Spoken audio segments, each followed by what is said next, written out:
네, 이제 마지막 이슈 확인해 보겠습니다. 세 번째 이슈입니다. 문턱 낮춘 산재보험 가입.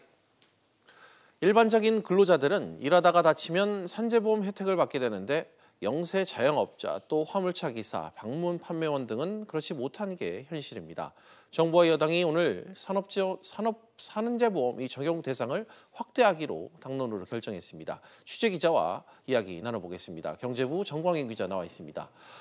정 기자, 영세 자영업자들도 산재보험에 모두 가입할 수 있도록 하겠다. 구체적으로 범위가 얼마나 되는 겁니까? 네, 종업원 없이 혼자 일하는 자영업자들이 대략 132만 명 정도 되는데요. 일단 이분들이 산재보험에 가입할 수 있게 될 전망입니다. 정부와 여당은 자영업자와 관련해 까다로운 여건을 대폭 완화하기로 했는데요. 여기에 중소기업의 가입 기준도 기존 상시근로자 50인 미만에서 300인 미만으로 확대하기로 했습니다. 이에 따라 총 136만 5천 명의 사업주가 새로 산재보험에 가입할 수 있게 될 전망입니다. 그렇군요.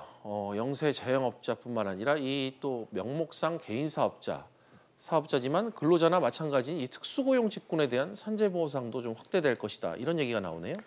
네, 대표적인 특수 형태 고용직으로는 화물기사나 혹은 학습지 교사 등이 이제 대표적인데요.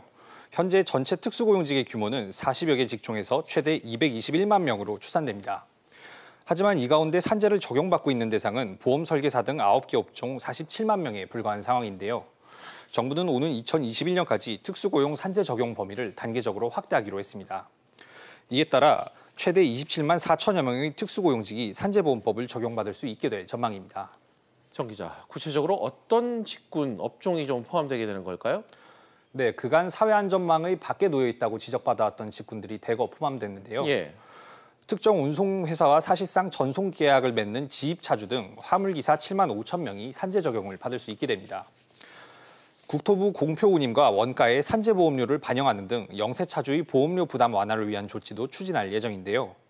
홀로 일하는 소형가전 설치기사나 대여제품 점검원, 방문 판매원에게도 산재보험을 적용하기로 했습니다. 그렇군요. 그런데 이렇게 산재 범위가 확대되면 당연히 늘어나는 재원 부담이 걱정일 텐데 좀 구체적인 언급이 있을까요?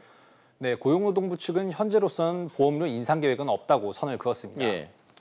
고용부는 자영업자와 중소업체들의 기존 가입률에 비춰볼 때 새로 가입 대상에 포함된 136만 명 가운데 1% 정도가 산재보험 가입을 신청할 것으로 예상하고 있는데요. 이 사업주들은 보험료 전액을 스스로 부담하게 되고 특수고용직의 경우엔 회사와 특고가 반반씩 부담하게 됩니다.